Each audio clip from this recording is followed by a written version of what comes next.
মই Archana Barman numerologist vastu specialist remedy specialist আজি কিছুমান টিপস লৈ আহিছো ধাৰৰ ওপৰত আমাৰ যেতিয়া লাইফত ধাৰ বহুত বেছি লাগে বা লোন বহুত বেছি হৈ যায় বা আমি কাবাক দিবলগীয়া টকা বহুত যদি হৈ যায় তেতিয়া আমি মেন্টালি বহুত ডিস্টার্ব হৈ থাকো সেইটো সময় আৰু এনেকুৱা লাগে কি আমাৰ পৃথিৱীখন ৰখি গৈছে তো তেনেকুৱা ধৰণৰ যদি প্ৰবলেমছ আপোনালোকে ফেস কৰি আছে ধাৰ ৰিলেটেড বা বিজনেস প্ৰবলেমছ ৰিলেটেড বা বিজনেসত বহুত বেছি আপোনালোকে লসও হৈ আছে তেতিয়া হলে এই সৰু উপায়টো কৰি চাব তাৰ কাৰণে লাগিব এখন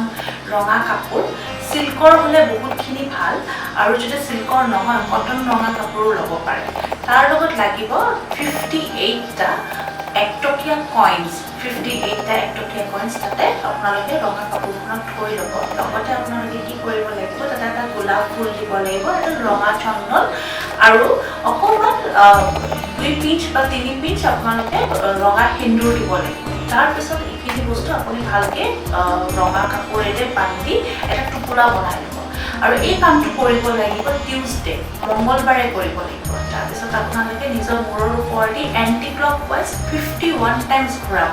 ঘূৰাই আপোনালোকে এই টুকুৰাটো হয়তো কামাখ্যা মন্দিৰ যাব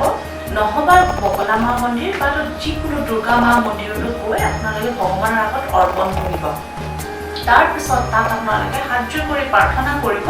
কি আপোনালোকৰ যোনবোৰ প্ৰবলেমছ ফেস কৰি আছে ৰিলেটেড টু লোনস বা ৰিলেটেড টু বিজনেস ক্ৰাইসিস বা টকা পইচা মানে এক্সপেন্সেস বহুত বেছি হৈ আছে আপোনালোকে প্ৰাৰ্থনা কৰিব কি এইখিনি বস্তু আপোনালোকে আঁতৰ হৈ যায় লাইফৰ পৰা আৰু লগতে আপোনালোকৰ অপৰচুনিটিজ পায়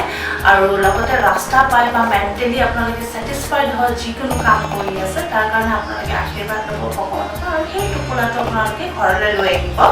ঘৰলৈ লৈ আহি হয়তো আপোনালোকে নিজৰ মন্দিৰত ৰাখিব পাৰে নহবা নিজৰ ক্যাশ বক্স বা লকাৰত য'ত আপোনালোকে ইম্পৰ্টেন্ট বস্তুবোৰ থৈকে তাতে আপোনালোকে ৰাখিব পাৰে মনত ৰাখিব এই উপায়টো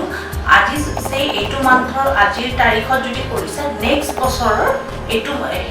বছৰৰ মান্থৰ সেই তাৰিখটোতে আপোনালোকে চেঞ্জ কৰিব লাগিব সেইটো কোলাটো এটা চেঞ্জ কেনেকৈ কৰিব সেইটো কোলাটো কোনোবা কৰিব দান কৰিব পুনৰ আপোনালোকে আৰু এটা টুকুৰা বনাব পইচাৰ আৰু গোটেইখিনি সামগ্ৰী তাতে থব আৰু আকৌ মাৰ মন্দিৰত লৈ যাব 51 টাইমছ ঘূৰাব আৰু প্ৰাৰ্থনা কৰি আহিব আশা কৰোঁ এই সৰু উপায়টো আপোনালোকক নিশ্চয় সহায় কৰিব আৰু আপোনালোকে সুখত